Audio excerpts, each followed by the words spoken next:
नमस्कार दोस्तों, आप सबका स्वागत है मेरे चैनल में। आज मैं आपको छठी मैया के चमत्कार की कहानी सुनाऊंगी। छठ पूजा की तैयारी हो रही थी। सीमा भी छठ पूजा का सामान लेकर अभी अभी बाजार से आई थी। अरे सारा सामान आ गया, बस टोकरी लानी रह गई। मैं धीरज को फोन कर देती हूँ, रास्ते में से आते हुए ले आएंगे। तब सीमा ने धीरज को फोन लगाया।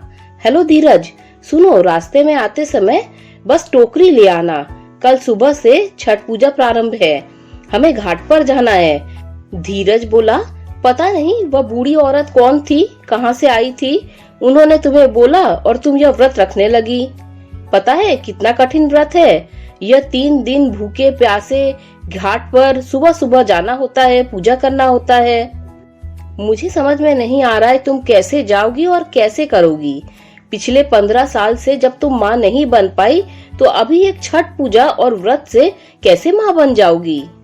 सीमा बोली, वह ममता की देवी हैं, उनकी पूजा और व्रत करने से सारी मनोकामनाएं पूरी होती है।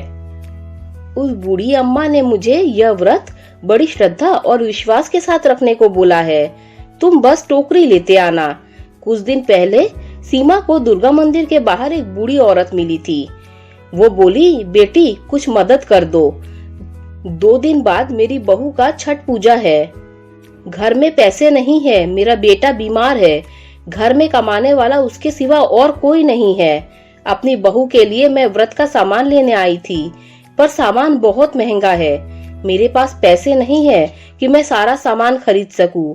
बस थोड़ी सी मदद कर दो बेटी। सीमा बोली, अरे माँ जी, ऐसे हाथ मत जोड़िए, अच्छा नहीं लगता है। रुकिए, मैं आपको पैसे देती हूँ। उसने 2000 रुपए निकाल कर उस बूढ़ी अम्मा को दे दिए और बोली, इतना काफी है ना माँ जी।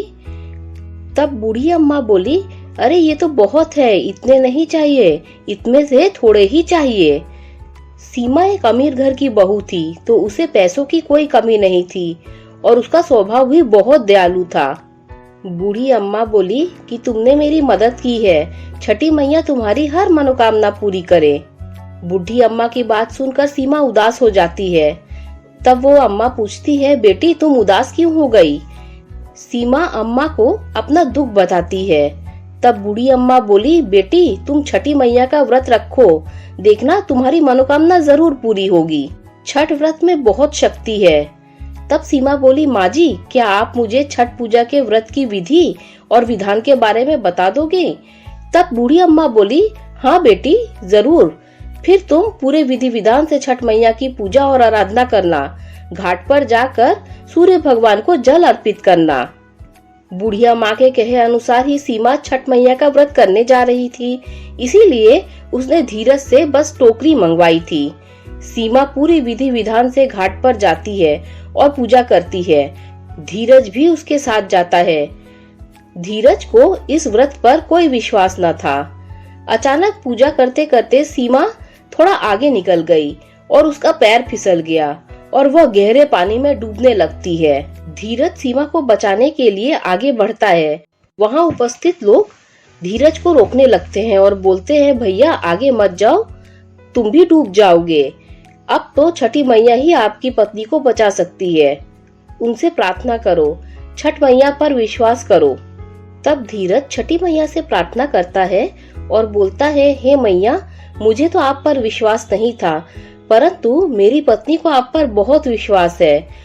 आपकी पूजा के दौरान ही मेरी पत्नी के साथ ऐसा हादसा हुआ, उसकी रक्षा करो मैया, नहीं तो आप पर कोई विश्वास नहीं करेगा। सीमा को लग रहा था उसका अंत समय आ गया है, अब वो नहीं बच सकती। अचानक उसने देखा छठ मैया पानी पर चलती हुई उसके समीप आ रही है और उन्होंने उसका हाथ थाम लिया। जैसे ही सीमा को होश आया, वो घाट के किनारे बैठी हुई थी। उसके आसपास लोगों की भीड़ जमी हुई थी। धीरज भी उसके सर को गोदी में रखकर बैठा हुआ था। तब सीमा बोली, छठी मैया ने मेरी रक्षा की है और मुझे डूबने से बचाया है। वहाँ उपस्थित सभी लोग छठी मैया का जयकारा करते हैं। भी लोग छठ मैया की पूजा करते हैं और सूर्य भगवान को अर्घ देते हैं। छठ मैया के आशीर्वाद से सीमा गर्भवती हो जाती है और कुछ ही सालों में सीमा के 2 बच्चे होते हैं, एक बेटा और एक बेटी। सीमा को फिर से वही बूढ़ी अम्मा मिलती है जिन्होंने उसे छठ मैया के बारे में बताया था।